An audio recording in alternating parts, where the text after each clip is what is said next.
시간 함께 성경 말씀을 보겠습니다. 오늘 성경 말씀은 로마서 5장 3절부터 6절까지의 말씀이 되겠습니다. 로마서 5장 3절부터 6절까지의 말씀 다 찾으시지 말고 한목소리를 함께 공독하여 올려드리겠습니다. 다만 이뿐 아니라 우리가 환난 중에도 즐거워하나니 이는 환난은 인내를, 인내는 연단을, 연단은 소망을 이룬 줄 알기로라. 소망이 우리를 부끄럽게 하지 아니하며 우리에게 주신 성령으로 말미암아 하나님의 사랑이 우리 마음에 부은 바 됨이니 우리가 아직 연약할 때 약대로 그리스도께서 경건하지 않은 자를 위하여 죽으셨도다. 아멘. 자,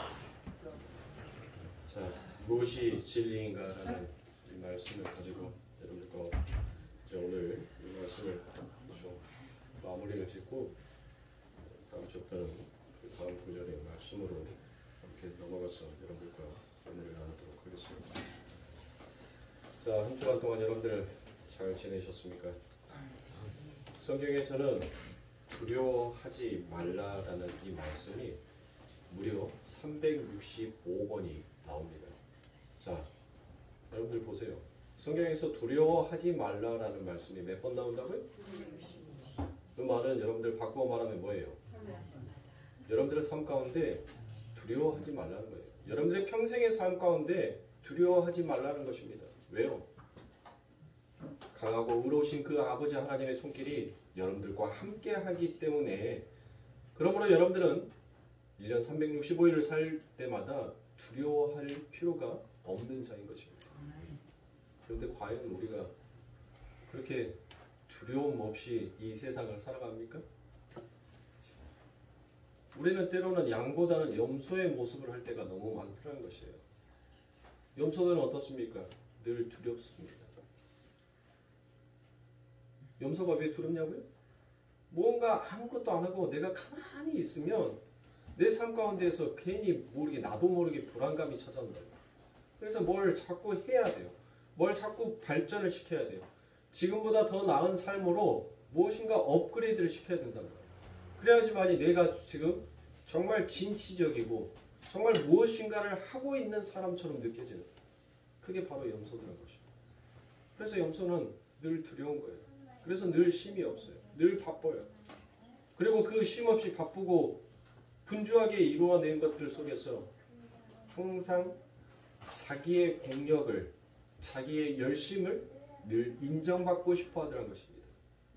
그러나 성경에서는 그와 같은 자들을 하나님께서는 독사의 자녀다라고 얘기해요. 하나님은 염소를 원한 것이 아니라 양을 원한다라고 얘기해요.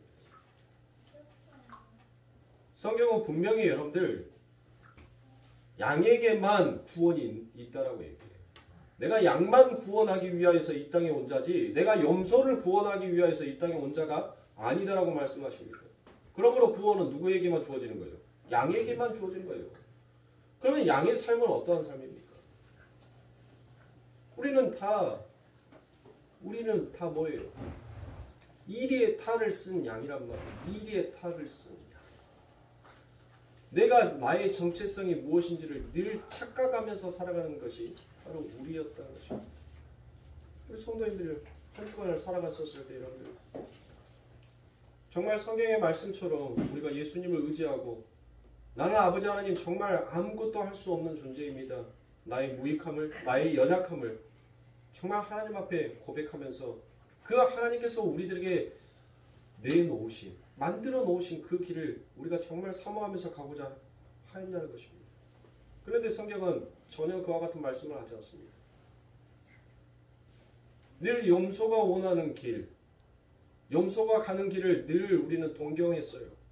늘 부러움의 선망의 대상으로 우리들은 그와 같이 삼고 살아왔다는 것입니다. 그런데 하나님께서는 우리들의 삶 가운데 분리를 일으키십니다.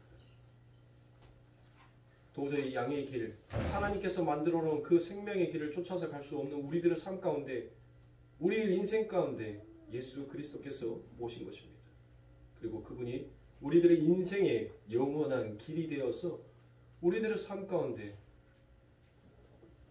양의 길을 걸어갈 수 있는 그 통로의 문을 여신 분이 바로 예수님이십니다.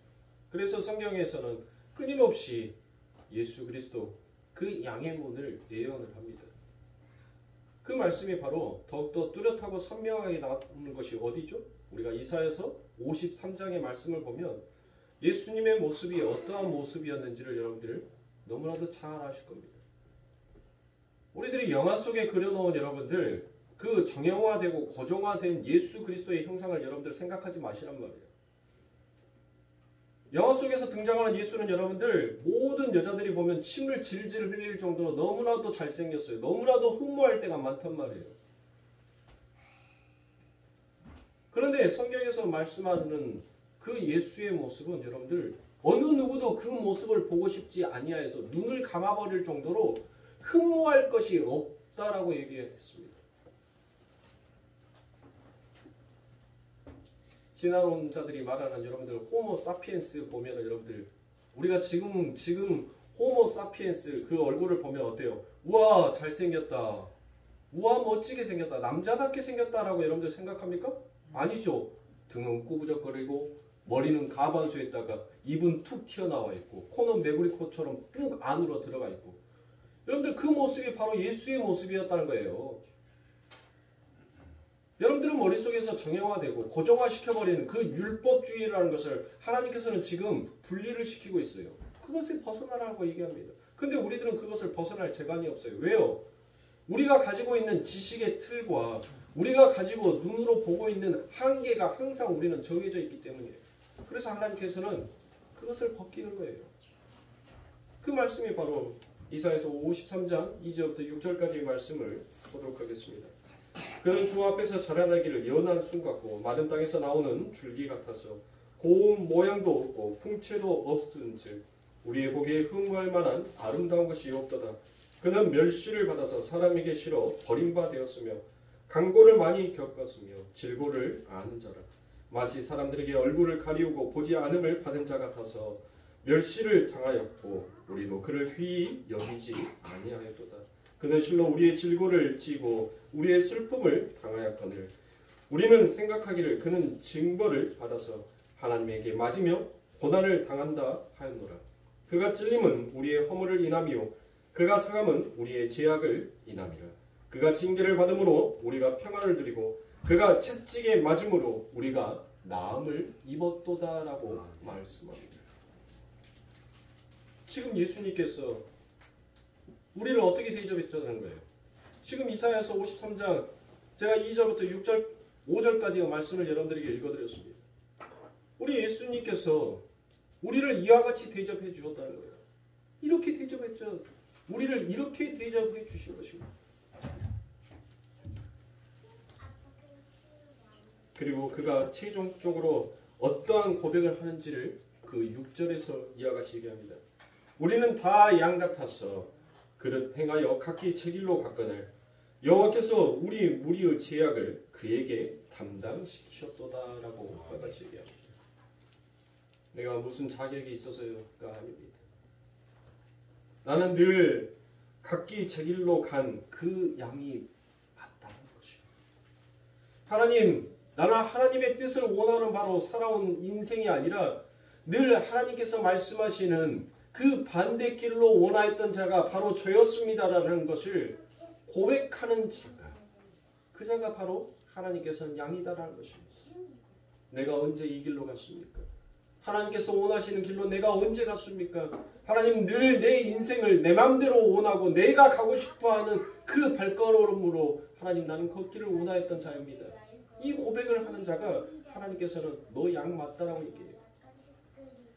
나는 잃어버린 그 한 마리의 양을 찾기 위해서 내가 너에게 달려왔다는 것입니다. 내가 찔림을 당하고 내가 상함을 입고 내가 질고를 당하더라도 나는 그 잃어버린 그 양 한 마리 바로 너를 위하여서 내가 이 땅에 왔다라고 우리 예수님께서는 말씀하시는 거예요. 내가 무엇을 해서가 아닙니다. 내가 우리 하나님 앞에 무엇을 드렸어가 아니에요. 나는 아무것도 한 것이 없는데 우리 하나님께서 나를 그와 같이 대접하여 주셨다는 것입니다. 그런데 염소는 어떻습니까? 내가 왜 죽어야 됩니까? 내가 왜 재단에서 죽어야 합니까? 내가 지금까지 해놓은 것이 얼마나 많은데 이걸 이대로 놔두고 내가 왜 죽습니까? 라는 그와 같은 고백을 하는 자가 바로 염소들이라는 것입니다. 그렇게 자기 자신의 행함이 아닌 예수의 전적인 행함에 의해서 구원을 받은 이들은 절대로 다른 이들을 함부로 손가락질할 수가 없습니다. 그게 바로 소자를 대접하는 거고 영접하는 것입니다. 열심히 종교 행위를 해낸 염소들과 예수님의 행함을 믿음으로 받아들이고 내가 언제 했습니까? 라고 그와 같이 얘기했었을 때 예수님은 네가 했다라고 그와 같이 인정을 해줍니다. 세상 속에서 염소들은 늘 멋져 보입니다. 그렇지만 구원은 반드시 양들에게 임하여지는 것이 바로 기독교의 복음의 핵심인 것입니다. 그렇게 아브라함의 얘기가 끝나고 이제 이 아브라함의 이야기 속에서 또다시 그 삶의 분리가 일어나더라는 것이에요. 이 분리는 사랑하는 성도님들 제가 무엇이 진리입니까? 라는 이 말씀을 처음부터 여러분들에게 드렸었을 때 이게 다 누구다는 거예요. 이게 바로 여러분들 자신, 우리들 안에 담겨져 있는 우리의 모습이더라는 거예요. 지금 성경에서 등장하는 하나님께서는 계속 분리를 제가 이 말씀을 설교를 할 때부터 계속 분리의 말씀을 했습니다. 분리의 말씀을. 그 분리의 말씀은 그냥 문자적으로 기록되어 있는 그 시대의 사람들에게 분리가 아니라 지금 하나님께서는 우리의 삶을 이와 같이 분리를 시키고 있다는 거예요. 내 마음 안에 이삭도 있고 내 마음 안에 이스마엘도 있더라는 것을 지금 우리의 이야기로 사랑하는 성도님들 받아들여야 합니다. 아브라함에서 이삭과 이스마엘이라고 여러분들 분명히 나누어져요. 성경은 이삭을 은혜의 아들이다라고 하고 이스마엘을 율법의 아들이다라고 그와 같이 얘기합니다. 그런데 보세요 여러분들. 이 이스마엘이 어떻게 해요? 그 은혜의 아들을 여러분들 은혜의 아들을 존경하고 그를 높이 들며 그를 좋아하며 그의 모든 행적을 따라가고자 싶어 합니까? 전혀 그렇지 않죠. 이스마엘이 여러분들 이삭을 못했어요. 늘 조롱을 했습니다. 늘 모욕을 했어요. 은혜의 아들은 율법의 아들에 의해서 늘 뭐하는 거예요? 늘 당한단 말이에요. 늘 죽어요. 힘이 없단 말이에요. 무엇인가 할 수 있는 방법이 없어요. 그렇게 율법에 의해서 은혜가 결국은 죽더라는 것이에요. 근데 그 율법에 의해서 은혜가 죽음으로 인하여서 무엇이 완성이 되어지는지를 하나님께서 우리들에게 말씀해 주세요. 아브라함과 같은 믿음? 여러분들에게 하나밖에 없는 독자를 그 아브라함같이 모리아산에다 여러분들 바치라라고 하면 여러분들 바칠 수 있는 자가 있습니까? 이렇게 행하는 자가 진짜 믿음 있는 자다라고 말할 수 있나요? 엉뚱하게 보고 있어요. 행위로만 보고 있더란 거예요. 지금 성경에서 아버지 하나님께서 이 이삭을 모리아산에 바치라는 것은 뭐예요? 누구를 예표하는 겁니까? 예수를 예표하는 거예요. 예수의 모형을 하고 있는 것이에요. 율법에 의해서 그 은혜가 죽음으로 무엇이 완성이 되는지 그에게 어떤 것이 주어지게 되는지를 하나님께서는 설명하기 위하여서 그 아브라함에게 그 하나밖에 없는 그 독자 이삭을 모리아산에 바치게끔 하신 겁니다. 율법은 그렇게 늘 은혜를 주기려고 하더라는 것이에요. 내 안에서 여러분들 공조되는 마음을 보시란 말이에요. 나는 늘 하나님의 말씀 앞에 순종하고 싶어요. 찬송도 하고 싶어요. 늘 하나님과 가깝게 지내고 싶단 말이에요. 그런데 이 율법이 뭐예요? 야 적당히 해. 율법의 행위로 나는 것이 아니잖아. 너희 열심으로 나는 것이 아니잖아. 그런데 뭘 그렇게 열심히 하려고 독려하니? 적당한 선은 어느 정도 네 삶에 있어서 영향력을 미치지 아니하는 선까지만 네가 하면 되지 않겠니? 자꾸 이 율법이 나의 또 다른 마음이 나의 애 자아가 새롭게 태어난 새 영을 자꾸 죽여요. 자꾸 미혹하더란 거예요. 그런데 이 은혜의 아들이 여러분들 그것을 이깁니까? 미혹하는 자의 힘을 이겨요? 이길 수가 없어요. 못 이긴단 말이에요. 늘 맞아 죽어요. 늘 승자는 누구예요? 율법이 승리하는 자처럼 보인단 말이에요. 율법이 승리하는 자처럼 세워져 있어요. 그러나 그 율법이 결국은 구원을 완성하지 못한다라는 결론을 하나님께서는 우리들의 삶 가운데 내리셔요. 그 구원의 완성은 바로 은혜의 아들이 죽어야지만이 그래야지만이 그 구원이 우리들 삶 가운데 이루어진다는 것을 말씀하신다. 자, 이삭에서 여러분들 무엇합니까? 이삭에서 또 분리가 일어나죠. 이삭에서 어떤 분리가 납니까? 이삭이 낳은 아들들이 누구입니까? 그렇죠. 야곱과 에서라는 이 두 아들이 등장을 합니다. 드디어 이스라엘 민족의 등장이기도 합니다. 왜 그렇습니까? 야곱의 또 다른 이름이 바로 이스라엘이기 때문입니다. 그러니까 이스라엘 하면은 여러분들 이 안에는 누구도 포함되어 있는 거예요? 성경에 기록되어 있는 그들만 하나님께서 이스라엘이라고 불렀습니까? 아니죠. 오늘 저와 여러분들이 바로 하나님의 이스라엘, 하나님의 백성입니다. 그러니까 성경은 점진적으로 점점 정확성을 드러내는 거예요. 그리고 너희들의 삶 가운데 어떠한 삶이 될 것인지를 하나님께서는 점진적으로 그 그림을 여러분들 크게 보여주는 거죠. 크게 펼쳐서 보여주는 거예요. 자, 야곱은 어떤 자였습니까? 야곱은 힘이 없는 자였어요. 그래서 늘 형 에서를 바라볼 때마다 부러움의 대상이었습니다. 그리고 자신의 못남을 항상 하나님 앞에 못했어요. 불평했을 거아닙니까? 하나님, 나도 왜 우리 형 저 에서처럼 힘 있는 자, 무엇이든지 하나님 뚝딱뚝딱 다 만들어내고 사냥도 잘해, 여자들한테 인기도 많아, 정말 남자답게 생긴 사람이 아니라 하나님 왜 나를 이렇게 힘없는 기생 오래비로 만들어놨어? 그런데 힘있는 그 형 앞에서는 늘 못했어요. 여러분들 이 야곱의 삶을 한번 바라보시라고요. 야곱이 진짜 남자다운 삶을 살았나요? 정말 남자답게 여러분들 멋있는 삶을 살았냐고요. 보세요. 여러분들 야곱을 보시란 말이에요. 자기 형 에서가 자기를 죽일까봐 삼중으로 방패막을 세우지요. 삼중으로. 자기가 가장 값어치 없다라고, 자기의 기준에서 값어치 없다라고 생각하는 것부터 자기를 보호할 마지막 방패막이를 전부 다 친단 말이에요. 그렇게 비겁하고 비굴한 자였어요. 그런데 형 에서는 어떻습니까? 형 에서는 힘도 있지, 그리고 그 당시에 굉장히 부자였어요. 굉장히 부자였어요. 많은 식솔들도 데리고 있을 만큼.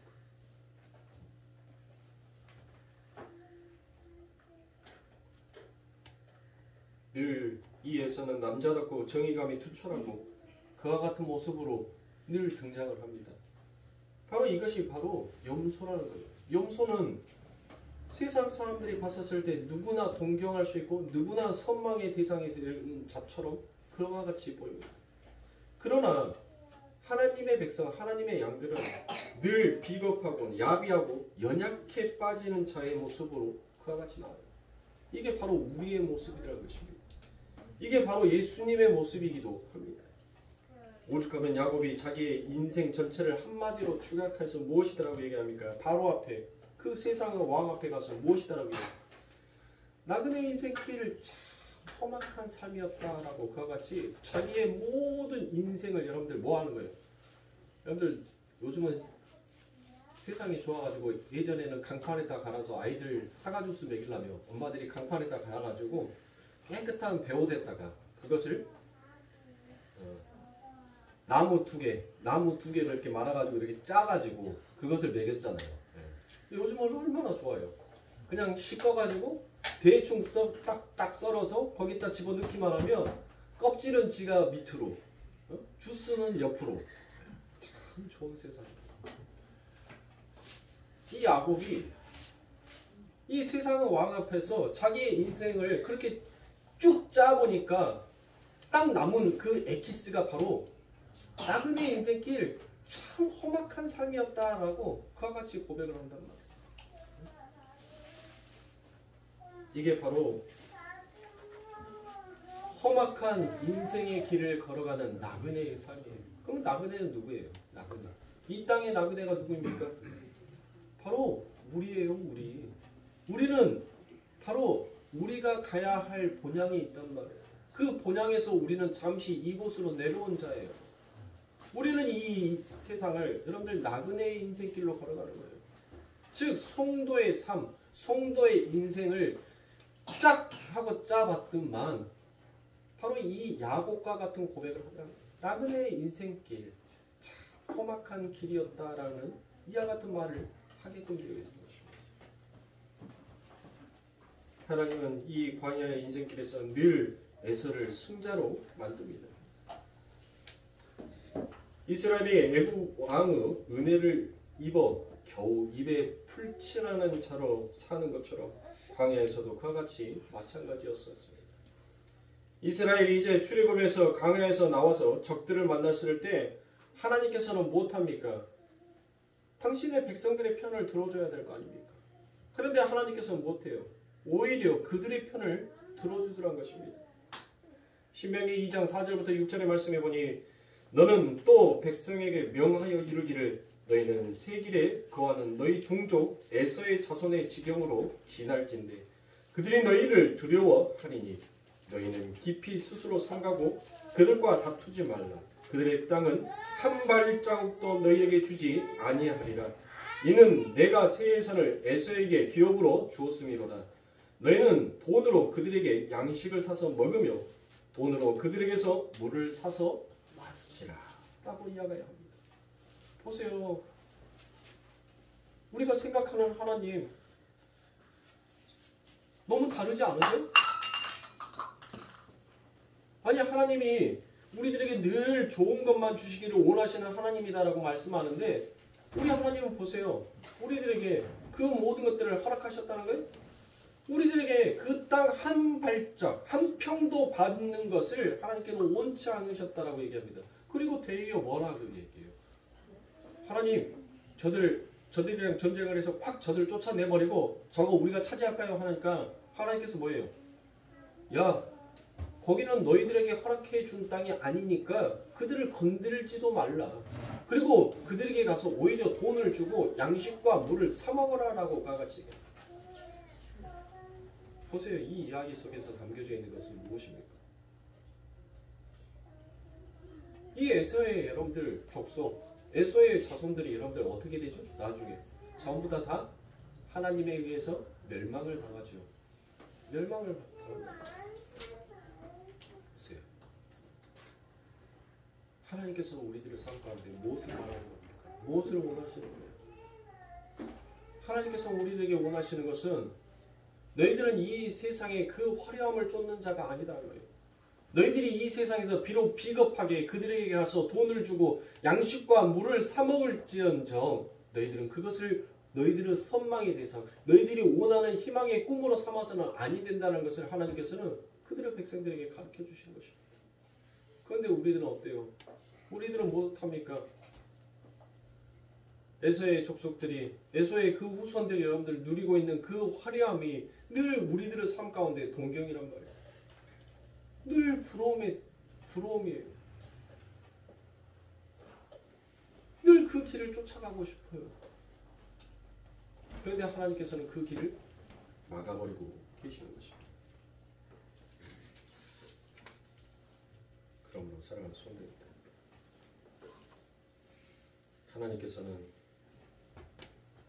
우리가 이 땅에서 여러분들 뿌리를 내리고 살아가는 것을 원하지 않아요. 하나님께서는 우리들의 삶 가운데 늘 아버지 하나님의 나라를 사모하기를 바라는 거예요. 제가 여러분들에게 방금 읽어드렸던 신명기 2장 4절의 말씀에 여러분들 무엇이다라고 되어 있습니까? 그들이 너희를 두려워한다라고 말합니다. 너희가 그들을 두려워한다라고 하지 아니하고 오히려 세상은 우리들을 무엇하는 거예요? 세상은 우리들이 비겁하고 연약한 모습처럼 보이지만 그들은 눈에는 우리가 늘 두려움의 대상이에요. 그래서 우리를 무엇하고 싶어하는 거예요? 죽이고자 싶어하는 겁니다. 왜요? 그들의 눈에는 보이지 아니하는 우리의 강함이 있기 때문인 것이에요. 그래서 우리들을 죽이고 싶어하는 거예요. 하나님께서는 여러분들 이와 같이 에서의 삶만 에서의 후손들의 삶만 여러분들 건들지 마, 만지지도 마 라고 말씀하지 않았어요. 심지어 모압의 땅, 암몬의 땅, 그 땅도 하나님께서 무엇합니까? 건드리지 말라라고 얘기를 하죠. 왜 건드리지 말라라고 얘기합니까? 여러분들 모압의 땅과 암몬의 땅이 무엇이에요? 그게 뭡니까? 바로 노스 딸들과 롯이 근친 상간해서 만들어진 족속이 바로 이 암몬 족속, 모압 족속이에요. 그래서 하나님께서는 그들을 만지지도 건들지도 말라라고 얘기합니다. 하나님께서는 우리들의 삶 가운데 뭘 원하는 거예요? 철저하게 세상과의 분리를 원하는 거예요. 세상과의 나누어짐을 원하는 것입니다. 너희들 세상의 것들을 보지도 만지지도 말라라고 얘기하는 거예요. 먹지도 말라는 거예요.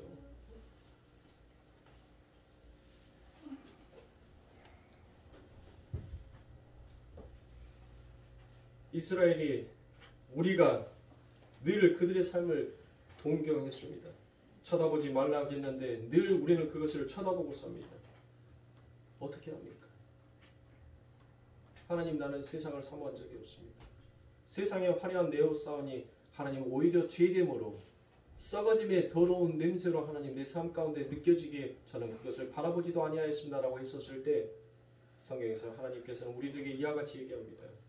내가 그렇게 너희들에게 그것을 쳐다보지도 말고 그것을 만지지도 말고 그 땅을 건드리지도 말라라고 나는 너희들에게 분명히 얘기했는데 너희들은 단 한순간도 내 앞에서 죄인이 아닌 적이 없었구나라고 하나님께서는 그와 같이 말씀하십니다.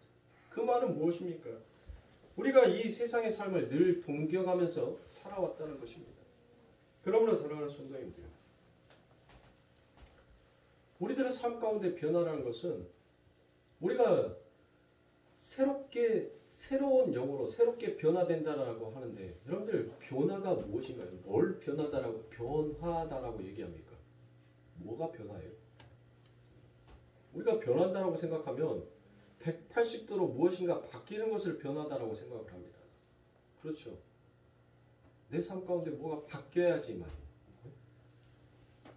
여러분들 여자들이 열심히 이제 봄이 왔어요. 봄이 왔네요. 네, 그 봄이 왔어요. 이제 저도 이제 집을 봄에 맞게끔 한번 뒤집을 때가 왔습니다. 네, 묵은 때를 한번 싹 다 털어내고 네, 새 때로 이렇게 다시 입혀날. 네, 그래서 이제 언제 한번 날을 잡아서 집을 확 한번 이제 또 네, 가구를 전부 다 다시 재배치하면서. 네, 그래서 한 방 하나는 다시 꾸며놨어요. 머릿속에서 이것은 어디 네, 자리로 가서 거기 뒤에 묵은 때를 좀 정리를 하고 치우고 이렇게 딱 하면 되겠다. 이게 머릿속에 이제 다 그려졌어요. 방 하나만 이제 머릿속에 그려지면 이제 작전 기시예요. 그래서 변화는 무엇인가 내 삶 가운데 있어서 여러분들 그 자리가 확 옮겨지거나 바뀌어지는 것을 여러분들 우리들은 그걸 변화다라고 생각해요. 여자들이 출근하고 집 청소를 했는데 남편들이 딱 들어와갖고 하루 종일 뭐 했길래 이 시간까지 밥도 안 줘? 라고 얘기를 해요. 나는 죽으라고 집안일 해놨는데. 근데 집에 딱 들어갔는데 느닷없이 소파의 위치가 바뀌어있어. 침대의 헤드가 막 위치가 바뀌어있어. 그러면 그때서 뭐 하는 거예요? 아따 이 사람아 나하고 들어오면 같이 하지 힘도 장사여이 혼자서 이 모든 것을 어떻게 다 움직였단가? 고생했네 라고 얘기합니다.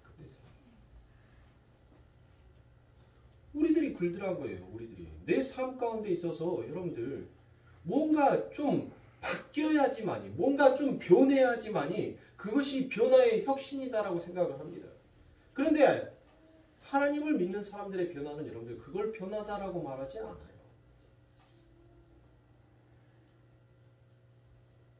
그 전에 말씀드렸던 변화는 내가 이루고 싶고 내가 바꾸고 싶은 내 욕망 가운데의 변화입니다. 그러나 하나님의 변화는 내 삶 가운데 주어져 있는 내 성격, 내 기질, 그리고 내가 이 인생을 살아가는 내 삶의 방식을 하나님께서는 바꾸어 주는 거예요. 무엇을? 내가 하는 것이 아니라 그 하나님의 뜻으로 하나님 나같이 이렇게 쓸모없는 자를 이 일을 감당시키게 하시기 위해서 하나님 나를 이 땅에 보냈군요 라는 것을 하나씩 깨달아가는 거예요. 그것을 바로 변화다라고 말할 수 있는 것입니다. 내가 바뀌는 게 아니에요. 내 남편이 바뀌는 게 아니에요. 내 아내가 바뀌는 것이 아니란 말이에요. 내 자녀가 내가 원하는 뜻으로 바뀌질 않아요. 그대로 있단 말이에요. 그러나 그대로 있음에 있어서 하나님의 그 안에 담겨져 있는 창조의 섭리가 그 안에 있단 말이에요. 하나님의 계획 속에서 하나님의 섭리 가운데서 그 사람이 이 땅에서 하나님의 도구로 쓰임받아야 할 필요한 적소의 요소가 있기 때문에 정말 그곳에만 그 사람이 사용되어져야 할 도구가 있기 때문에 하나님께서는 우리를 삶을 그 자리에 주신 거예요. 그것을 깨닫고 그것을 알아가고 그걸 발견해 갈 때 내 삶 가운데 나의 중심에서 예수의 중심으로 바뀌어져 가는 거예요. 그걸 우리는 변하다라고 말할 수 있습니다. 평생 동안 여러분들 우리는 변하지 않아요. 우리의 인간의 육신의 성품은 절대 바뀌지 않는단 말이에요. 그런데 하나님께서는 그 육신에 바뀌지 않는 성품을 들어서 하나님이 원하시는 계획과 뜻을 이루어내시라는 것입니다. 그것을 우리가 삶 가운데서 인정할 수 있어야 됩니다. 그래서 하나님께서는 이처럼 우리가 이 땅에서 무엇인가 거기에다가 기둥을 세우고 건물을 짓기를 원할 때마다 하나님은 우리들의 삶 가운데 에레미야 1장 10절의 말씀처럼 그 에레미야의 사역이 무엇이었습니까? 그 에레미야의 사역이 뽑고 파괴하고 파멸하고 넘어뜨리고 여러분들 그곳에다가 드디어 하나님께서는 건설하시는 것입니다. 내가 이 땅에서 여러분들 뿌리를 받고 싶어 할 때마다 그리고 내가 이 땅에 무엇인가를 세워놓을 때마다 하나님께서는 그것들을 전부 다 뽑아버리세요. 그리고 하나님이 원하시는 그 하나님의 나라를 우리들의 인생과 삶 가운데 세워놓으시는 것입니다.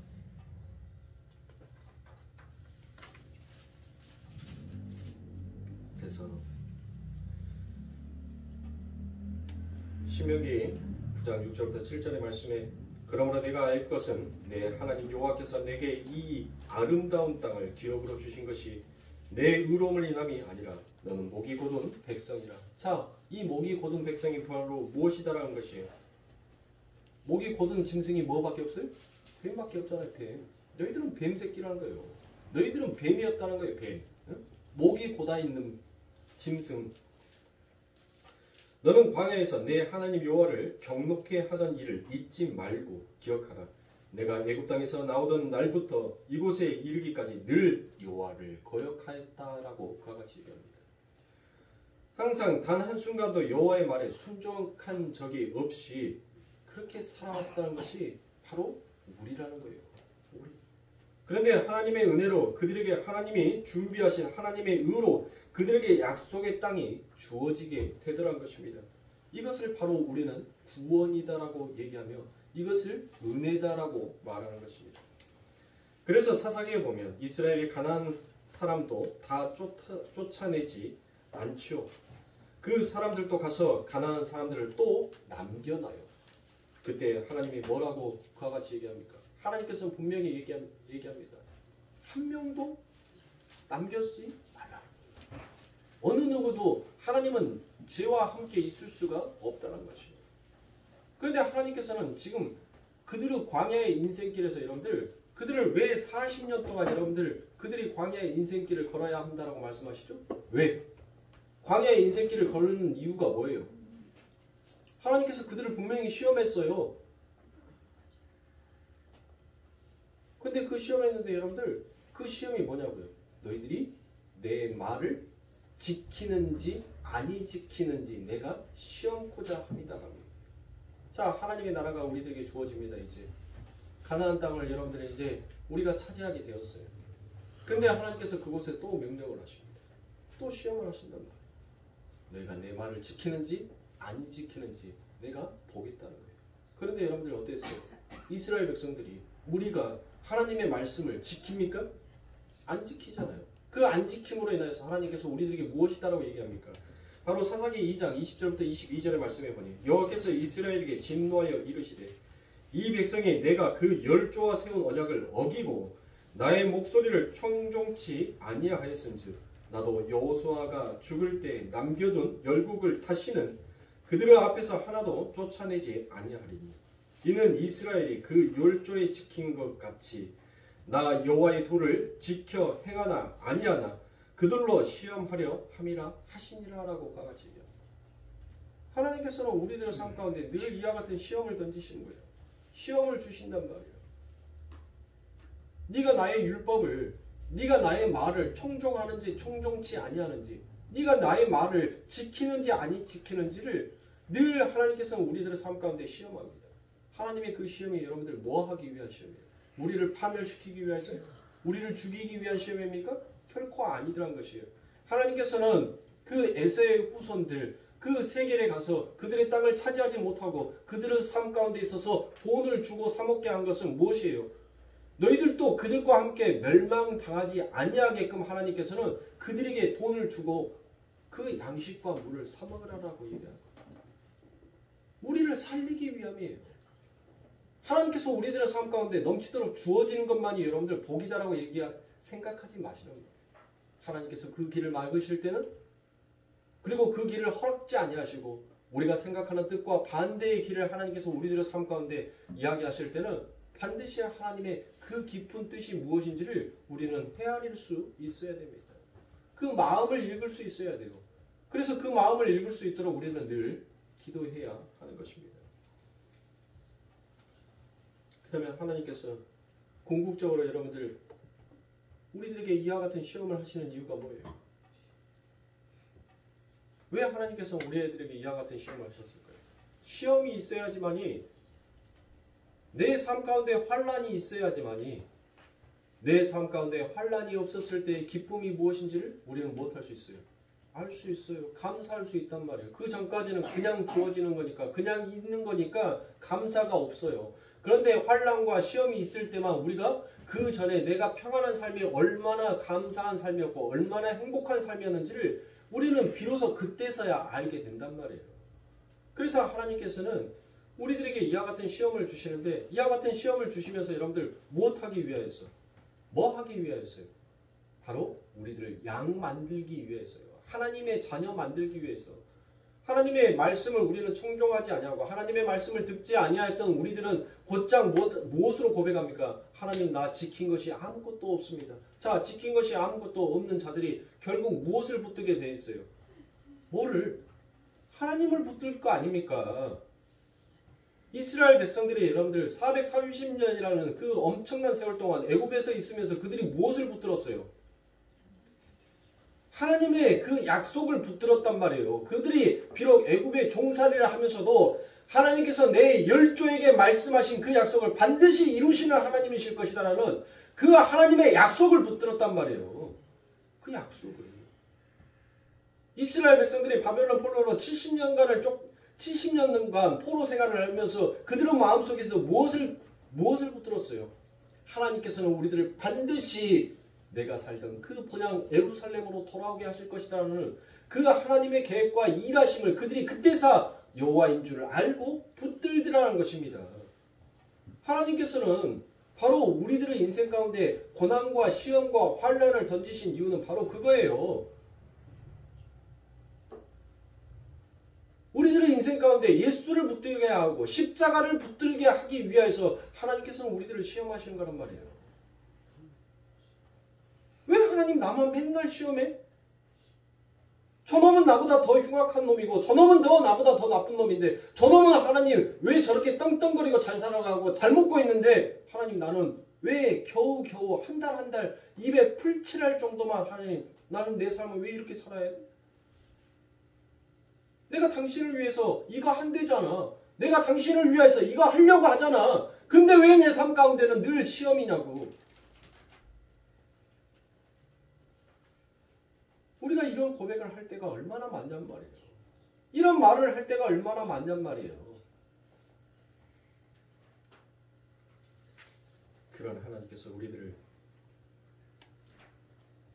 시험하지 아니하시고 심판하지 아니하시고 우리를 죽이시지 아니하시고 하나님의 그 은혜로 하나님의 그 옷자리에 오르고 우리를 다시 덮여주시더라는 것입니다. 그래서 점점 더 그 예수를 믿게 하고 그 예수께 더욱더 소망을 두게끔 성도의 삶을 그리로 이끌어 가더라는 것입니다.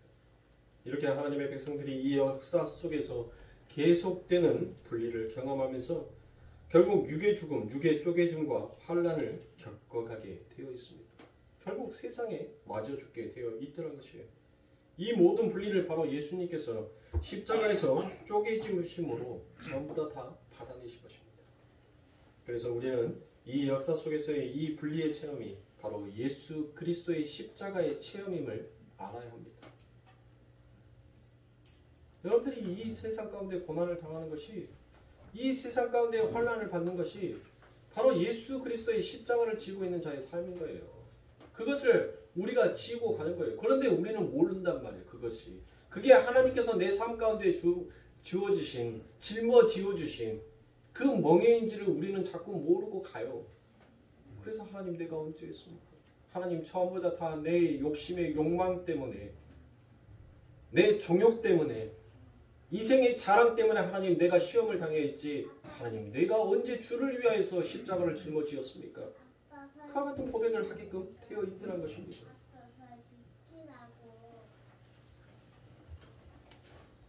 그걸 아는 바울은 어떠한 인생을 살았습니까? 유대주의가 그렇게 취급을 했다는 것입니다. 사도행전 23장 11절부터 13절을 보니 그날 밤에 주께서 바울 곁에 서서 이르시되 담대하라. 내가 예루살렘에서 나의 일을 증거한 것 같이 로마에서도 증거하여야 하리라 하시니라. 나리샘의 유대인들이 당을 지어, 자 여러분들 유대인들이 당을 지었다는 것이 이게 뭐예요? 네? 요한계시록에 나오죠. 7교회, 초대교회 7교회들이 나오죠. 거기에서 어디 교회가 나와요? 서머나 교회 나오죠. 서머나 교회에서 여러분들 그 뭐가 나와요? 뭐 사단의 당이 나오잖아요. 사단의 회당. 지금 그 사단의 회당이 바로 율법주의다라는 것을 얘기하는 거예요. 유대주의다라는 것을. 그래서 맹세하되 바울을 죽이기 전에는 먹지도 아니하고 마시지도 아니하겠다 하고 이같이 동맹한 자가 40여 명이더라 라고 이와 같이 얘기합니다. 보세요 여러분들. 바울이 뭐를 전했어요? 여러분들 바울이 전한 복음이 뭐냐고요? 그렇죠. 예수님은 십자가에서 죽으시고 부활하신 진짜 하나님의 아들입니다라는 것을 이 바울이 전하였단 말이에요. 근데 그 말을 전하니까 이 유대주의들이, 이 율법주의자들이 뭐 하더란 거예요? 먹지도 않더란 거예요. 내가 저 사람을 죽이기 전까지는 나 먹지 않겠다라고 같이 얘기합니다. 사랑하는 성도입니다. 바울이 뭐 대단한 복음을 전한 것이 없습니다. 바울은 예수가 바로 하나님의 아들이다. 예수님의 십자가 외에는 구원의 완성도 없다. 그 얘기만 했어요. 예수만 얘기했단 말이에요. 예수의 복음만 얘기했어요. 아주 심플하게. 성경은 여러분들 이와 같이 심플해요. 복잡한 것이 아니란 말이에요. 심플하단 말이에요. 구원이 무엇인지를 성경은 아주 간단하게 설명을 해서 말을 해요. 바로 누구다는 거예요? 예수라는 거예요. 예수. 그 구원의 완성이 바로 십자가다라는 것을 이 바울이 설명을 했단 말이에요.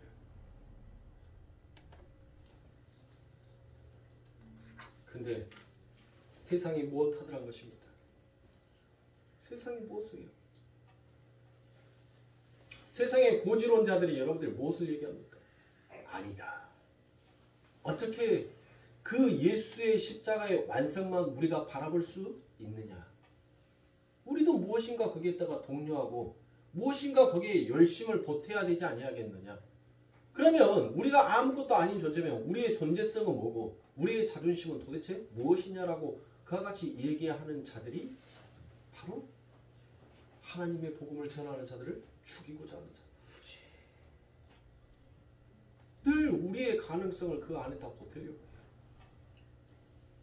여러분들 이 이야기는 제가 이 이야기를 여러분들이 잘 이해를 못하실 것 같아서 마태복음 9장에 가면 여러분들 회당장 야이로의 딸을 고치는 사건에 여러분들 그 예수님께서 누구를 만나죠? 마태복음에 가면 이 회당장 야이로의 딸이 죽어간단 말이에요. 죽어가는데 그 죽어가는 그 딸을 살리러 가려고 하는데 그 중간에 느닷없이 딱 12해 혈류증을 앓는 여인의 이야기가 갑자기 확 하고 끼어들어가요. 그렇죠? 지금 무엇을 얘기하는 거예요? 이 이야기가 무슨 이야기냐? 여러분들 이 이야기에 대해서 야이로의 딸을 고치는 그 야이로의 믿음, 야이로가 그 예수님에게 그 능력을 믿었기에 그의 딸이 살아났다는 것을, 그래서 우리도 그와 같은 믿음을 하나님 앞에 드려야 된다는 것을 그렇게 받아들입니까? 예수님의 옷자락을 만졌더니 그의 혈류증이 나은 여인처럼 그렇게 예수님을 붙들을 자, 예수님을 만지자, 다 좋아요, 여러분. 다 좋다고. 복음을 어떻게 해서 가는지 다 좋습니다. 그런데 이것은 우리들에게 주어지는 그 구원이 무엇인지를 하나님께서는 설명하고 있는 것이에요. 야이로의 딸은 여러분들 몇 살이다라고 얘기합니까? 성경에 보면 여러분들 12살이다라고 얘기해요. 12살. 이 12살이면 여러분들 뭐예요? 12살이면 이 유대인들에게 있어서는 이제 정식적으로 법적으로 결혼을 할 수 있는 나이인 것입니다. 결혼을 할 수 있는. 그런데 여러분들 이 12살 된 아이가 뭐 했어요? 죽었다. 그런데 느닷없이 거기에 12의 혈류증 앓은 여인이 나옵니다. 여러분들 혈류증이라는 것은 여러분들 뭐예요? 피가 멈추지 않냐는 병의 바로 혈류증이라고 합니다. 피가 멈추지. 그래서 이 이스라엘 사람들에게 있어서는 여러분들 뭐예요? 이 피를 흘린다는 것은 부정한 자다라고 생각을 합니다. 그래서 그 부정한 자를 만지면 똑같이 부정한 자다라고 해서 여러분들 무엇해요? 그를 돌로 쳐 죽입니다. 아니면 내쫓아버려요. 그것이 유대인들이 가지고 있는 율법이었습니다. 그런데 예수님께서 얘기를 하죠. 여인아, 네 믿음이 너를 구원하였다라고 그와 같이 얘기해요. 그 여인이 뭘 했어요? 그 여인은 한 것이 없었어요. 그 여인은 바로 율법주의였단 말이에요. 유대주의였단 말이에요. 자기의 병을 치료하고 자기의 더 나은 삶을 위하여서 자기의 모든 것을 다 소진하여서 그가 가지고 있는 것이 아무것도 없는 그와 같은 처지까지 내려간 그와 같은 여인이었습니다. 자기의 열심, 자기의 행위를 늘 보탰어요. 늘 그 안에 담고 싶어 했단 말이에요. 그래서 자기가 나음을 받았다라고 얘기합니다. 그런데 수많은 의사들에게 가봤지만 자기의 오히려 재산만 탕진될 뿐 여러분들 병 나아짐은 없고 오히려 그 병이 더 심히 중화해졌다는 것이 성경에 기록되어 있어요. 하나님의 백성들이 이 세상 가운데서 여러분들 무엇인가를 여러분들 거기에서 남기고 무엇인가를 하고자 싶어 할 땐 하나님께서는 그 모든 것들을 결국 다 흐트러 버리신다. 이 여인에게는 여러분들 이제 절망밖에 없습니다. 여러분들 생각해 보세요. 몸에 그 피가 계속 멈추지 않냐고 계속 흐른다라고 생각을 해보세요, 여러분들. 그럼 죽는 거예요, 죽어. 결국은 죽음이란 말이에요. 이 여인에게는 그 어떠한 방법도 없었습니다. 근데 그곳에 누가? 예수님이 찾아오신 거예요. 그리고 그 예수님이 그 신랑이 그 여인에게 찾아와서 그 여인의 병을 낫게 하여 주시는 것입니다.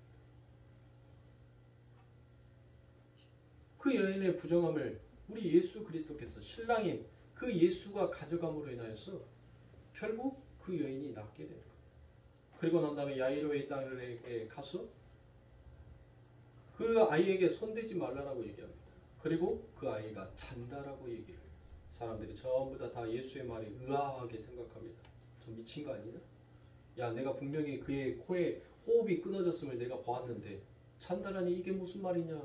전부 다 예수의 그 말에 여러분들 아무도 그의 말을 듣지도 믿지도 지키려고 하지도 않냐 했었습니다. 그때 예수님께서는 잔다. 이제 나라 일어나라라고 얘기합니다. 결국 그 이야기는 뭐예요? 율법으로는 여러분들 구원을 완성할 수 있다는 것이 아니에요. 그 율법으로는 오히려 예수를 죽이는 쪽으로 가지 그 율법을 가지고는 구원을 완성시킬 수 없음을 바로 12년 동안 바로 12해 동안 우리는 전부 다 그와 같이 죽어 있었던 자였는데 그런 죽어 있었던 우리들의 삶 가운데 누가 신랑인 예수가 찾아와서 여러분들 무엇을 해주는 거예요? 우리를 살려내주는 것이 그것이 바로 구원이라는 거예요. 그리고 난 다음에 여러분들 이 이야기가 어디로 전개가 됩니까? 예수님께서 그의 제자들과 함께 먹고 마시죠. 그럴 때 바리새인들과 서기관들이 그들에게 와서 얘기합니다. 너희들은 어찌하여 부정한 자들과 함께 음식을 먹냐라고 얘기합니다. 그때 예수님께서 무엇이다라고 얘기합니까? 야, 혼인잔치에 신랑이 왔는데, 혼인잔치가 열렸는데, 결혼식장이 되었는데, 결혼식장에 가서 금식하는 바보 새끼 봤냐? 혼인잔치가 열렸고, 지금 전부 다 잔치상이 벌어졌는데, 그 잔치상에 가서 금식하는 바보 봤냐라고. 예수님께서 그와 같이 얘기하는 거예요. 너희들의 의로 내가 언제 금식 2번 하라겠어? 야, 내가 언제 너희들에게 금식 2번 하라고 하나님의 율법이 그와 같이 쓰여 있느냐라고 묻습니다. 대속죄제 때 그들 딱 금식 1번 하면 되는 거예요. 1년에 1번. 근데 그들은 그들의 의로 무엇을? 일회 금식을 2번 했다라고 얘기하지 않습니까? 이게 율법의 고정화예요. 이게 우리가 믿고 있는 복음의 고정화들한 거예요. 내가 자꾸 무엇인가를 그 위에다가 자꾸 업그레이드 시키고 보태야지만이 하나님께서 내 삶 가운데 복을 줄 것이다라는 그와 같은 엉뚱한 생각들, 엉뚱한 복음에, 엉뚱한 진리에 치여있더란 것이에요. 하나님께서는 그것을 뭐라 합니다. 뭐라 하는 거예요. 야, 신랑이 왔는데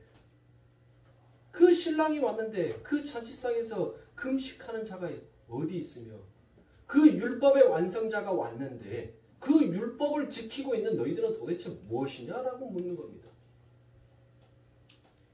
저와 여러분들이 정말 예수 그리스도의 십자가의 죽으심과 부활을 믿는 자다라면 여러분들 무엇해야 돼요? 우리는 율법주의로 가면 안 해요. 안 된단 말이에요. 율법의 아들이 되어서는 아니 된단 말이에요. 우리는 은혜의 아들이 되어야 해요. 은혜의 아들이 되기 위하여서 하나님께서는 우리들의 삶 가운데 습관을 바꿔 주시는 거예요. 어떤 습관? 제가 금요 예배 때도 말씀을 드렸죠. 에? 늦게 자는 것도 습관이요. 일찍 자는 것도 습관이에요. 좋은 것을 먹고자 하는 것도 습관이고 나쁜 음식만 먹고자 싶어하는 것도 그것도 습관이란 말이에요. 우리 하나님께서 우리들에게 좋은 습관을 드리기를 원하는 거예요. 좋은 습관, 아름다운 습관을.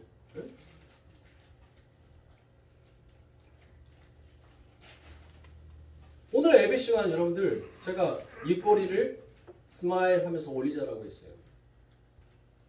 근데 오늘 이 예배 시간은 여러분들 장례식장 예배와 똑같습니다. 전부 다 침묵하고 있어요. 전부 다 너무 무거워요. 왜 오늘부터 지금 이렇게 무겁게 저를 영적으로 누르십니까? 왜 이렇게 누르세요? 네? 안 눌러도 여러분들이 안 눌러줘도 우리 하나님께서 저와 하나님의 진짜 도구 만들려고 하나님이 눌러요. 여러분들까지 왜 저한테 그 멍에를 매게 만드시냐고요. 눌러있지 마세요. 좀 활기차게 좀 일어나시라고요. 왜 죽은 자처럼 하나님께서 말하잖아요. 나사로야 일어나라 라고 얘기하잖아요. 하나님의 말씀이 선포되는 곳에 왜 죽어있는 시체들이 있냐고요. 하나님의 말씀에 선포되는 곳에는 살아 역사하심이 있는 거예요. 살아 원동력이 있는 거랍니다. 왜 이렇게 죽어있냐고. 죽어있지 마세요. 오늘 저와 여러분들이 일어나는 삶의 역사가 있기를 주님의 이름으로 축원합니다. 일어나셔야 돼요. 깨어있어야 돼요. 죽은 자를 살려내시는 이 하나님의 말씀. 그 혈류증 걸렸던 여인이 그 예수의 옷자락을 만짐으로 그 혈류증이 즉시로 그 죄와 사망의 법이 그 삶 가운데서 즉시로 떠나가더란 것이에요. 그 죽음의 사망의 문을 깨고 바로 예수님께서 야이로의 딸에게 그의 이름을 부르시자 그 야이로의 딸이 마치 잠을 자다가 꿈에서 깬 것처럼 그 눈을 뜬 것처럼 그가 일어나더란 것이에요. 오늘 우리 성도님들의 삶 가운데 이와 같은 역사가 우리들에게도 이미 일어나고 있고 날마다 우리들의 삶 가운데 주어지고 있습니다. 그것을 우리가 진짜로 발견하고 하나님 앞에 감사하냐는 거예요. 여러분들의 삶 가운데 여러분들이 날마다 부정한 자였는데 저와 여러분들이 날마다 그렇게 여러분들 피를 흘리면서 세상의 사람들로부터 나는 부정한 자다, 부정한 자다, 나는 부정한 자다 그와 같이 외쳤던 우리들을 하나님께서 우리를 그 예수의 옷자락으로 의로움으로 우리를 여러분들 무엇 해줬어요? 문둥병 걸린 환자를, 문둥병 걸린 사람을 보시라고요. 그는 성문 밖에 쫓겨난 자였습니다. 아무도 그를 만지려고 오는 자도 없고 아무도 그를 찾으려 온 자가 없었어요. 그런데 하나님께서 그에게 찾아갑니다. 그리고 그의 곧은 손을 못합니까? 예수 그리스도께서 그 문둥병 환자가 그 예수께 나옵니다. 하나님, 내가 고침을 받기를 원하옵니다라고 하니 예수님께서 그를 긍휼히 여기시사 그의 머리에 손을 대고 안수하시고 그의 손을 만지니 그의 손이 즉시로 못하더라고요. 고다버렸던 그의 손이 펴지고 그의 문둥병이 떠나가는 역사가 있더라는 것입니다. 아무도 찾아온 자가 없었어요. 그곳에 우리 예수님께서 바로 나에게 찾아왔어요. 세상 가운데 사랑하는 성도님들, 아무도 나를 반겨주는 자, 아무도 나를 찾아주는 자 없어요. 아무도 나의 근심과 걱정과 나의 애통한 마음을 읽어주는 자가 없단 말이에요. 그런데 내 예수님께서 내 삶 가운데 찾아오셔가지고 나의 외로움을, 나의 답답함을, 나의 눈물 흘림을 우리 예수님께서 다 보고 다 들어주시면서 내 삶을 긍휼히 여겨주시사 사랑하는 딸아, 사랑하는 아들아, 일어나! 네 침상을 들고 걸으라라고 얘기합니다. 다시는 두려워하지 말라라고 얘기합니다. 저와 여러분들이 제발 이와 같은 삶을 사시길 주님의 이름으로 축원합니다. 정말 이와 같은 하나님의 은혜에 감사하는 저와 여러분들이 되시길 하나님의 이름으로 축원합니다. 제발 전라도 마지막 말로 마무리를 짓겠지만 거시기에 입으니까 거시기한 예배 만들어 버리지 말고 진짜 우리 하나님 앞에 거시기한 예배 좀 하자고요. 네. 거시기한 거 좀 애진간히 집에서 거시기 해불고 네. 교회에 와서는 좀 진짜 하나님의 이름 앞에 거시기 하자게요. 네. 아셨죠?